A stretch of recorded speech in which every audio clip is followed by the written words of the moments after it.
Welcome to Wall Street Mojo. To know about this topic, look up Excel function.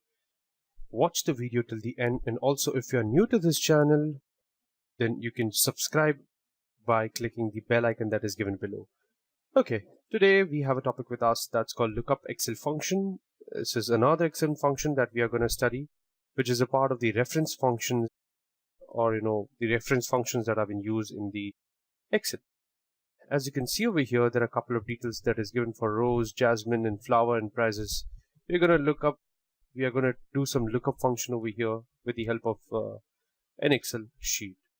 Now remember, the lookup Excel function, it returns basically the value from a range of the value, a row or maybe a column, or even from the array.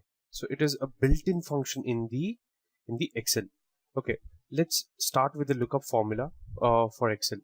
The lookup formula has two different syntaxes. Remember, let's just write look up here. So it says look up a value either from one row or one column that ranges, or from an array that is provided for backward compatibility. So let's just press the tab button. When you do that, you have two syntax over here. Vector. So we have two formulas. Same thing. First is lookup value, then lookup vector and the result vector, and second is the array. Now here the value is to search for what you want to search for. The lookup vector here is a row or the column range in which the value is to be searched, and the vector should be sorted in the ascending order.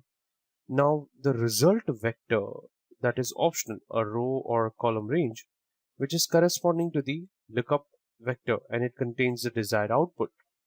Well, we will start with the function, but before that, we'll see the syntax number 2, that is the second part of lookup. It can be solved by the second way also.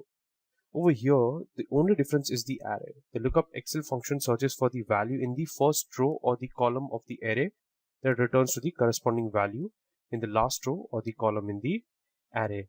Over here, the value is the value that you are searching for, and the array over here, it is an array of values. The first row or the column of the array is similar to the lookup vector above that we had seen for the syntax number 1. This is syntax 1, this is syntax 2.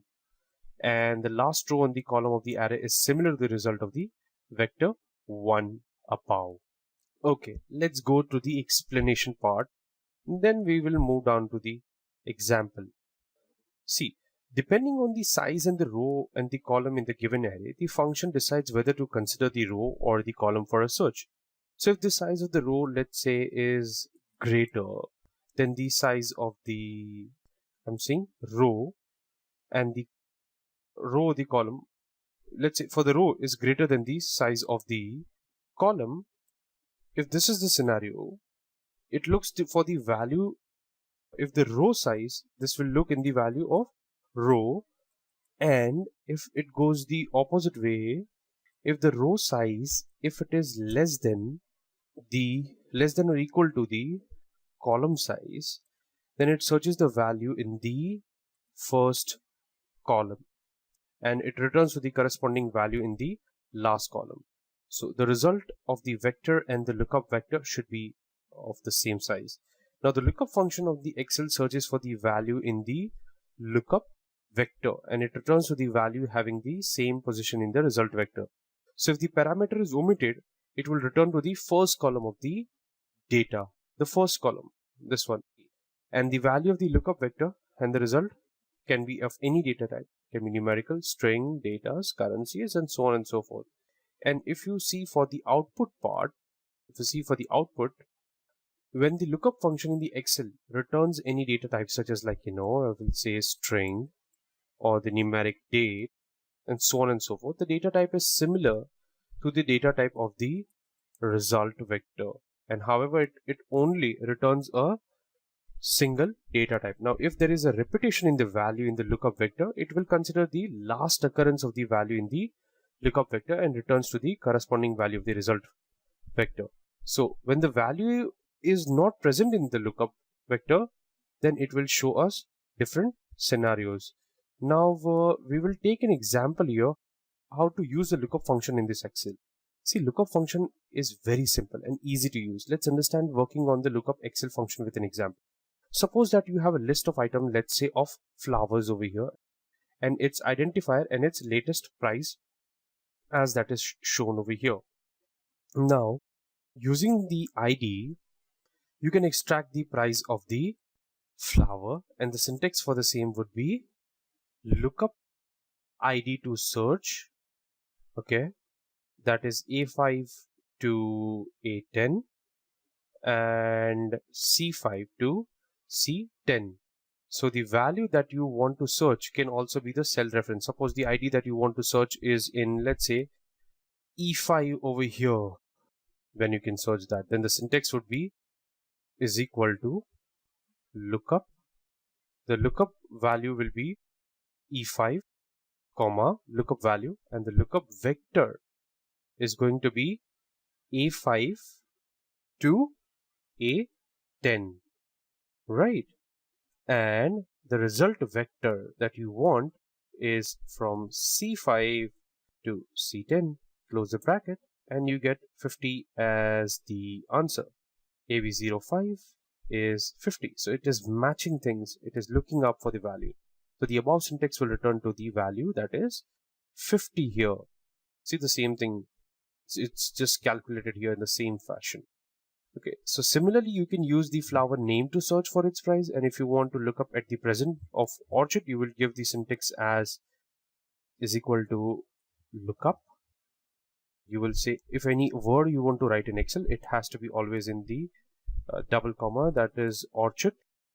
Lookup vector is going to be from this B5 to B10, comma, and what do you want the value from? C5 to C10. Just close the bracket and you'll get 90. For orchid, you want 90, and that's what we were searching for. We started with this. So you will get 90 as the answer.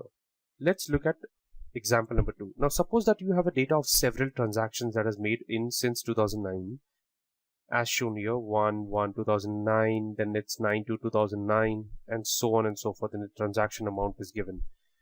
So now given any year in the cell, just let's write me to 2012, and I want this answer, but I'm going to explain you how things are done. Now given any year in the cell over here D4, you can extract the information of the last transaction done in that year using the syntax as follow, is equal to, you'll say lookup. What is going to be the lookup value? That is going to be D4 or D5 over here, because that is 2012 what is you are looking for. Then you will have to say, you will have to use another function year in that. Year will be from A4 to A18, close the bracket, again comma, okay, and the result vector is this, the whole thing, the amount. You close the bracket and you get the answer. See, it's the same thing. There's no difference. It's just D4 and D5, 2012. Just change to 2013. The answer will automatically change. Just let's change to 2018. We'll say 1,50,000. See, the answers are changing quickly. Okay. Now, let's see for the example number 3 here, lookup function. Now, you can also retrieve the last entry of a column using the lookup Excel function. Like, suppose you have a data of list. Suppose you have a data of list of ID in column B over here. These are all the details. You can identify the last entry in the column B using the lookup Excel function. That is by is equal to, let me delete this, is equal to lookup function. Okay, now what is going to be the lookup value? That is, what we are saying is 1 comma 1 divided by, you will open bracket, you will say B semicolon B greater than and less than equal to, less than and greater than, and then you will go for 3 time apostrophes and close the bracket.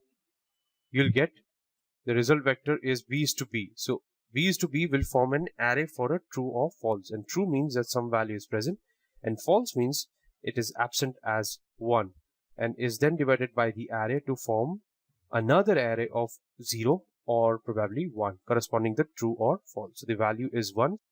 It will look for 1 in the array, and 0 matches with the last one, and it returns to the corresponding value of the match. So the corresponding value here is the actual value at the position, which is 10, right, in the above case. So I hope you have got an idea regarding how these functions work. Now there are a couple of things that you need to note for this particular thing is that the lookup vector must be sorted in some ascending order. The result vector should, and the lookup vector should be of the same size. Third, when the value is not found in the lookup vector, the function matches the what we call as the largest value in the lookup vector, that is less than or equal to the value. And if the lookup vector is greater than all the values in the lookup vector, then function matches the last value. And when the value is, let's say, less than the smallest value in lookup vector, then the function returns to an error, and it is not case sensitive. So if you have learned and enjoyed watching the video, please like, comment, and subscribe and on our channel for any latest updates. Thank you everyone for joining the session. Cheers.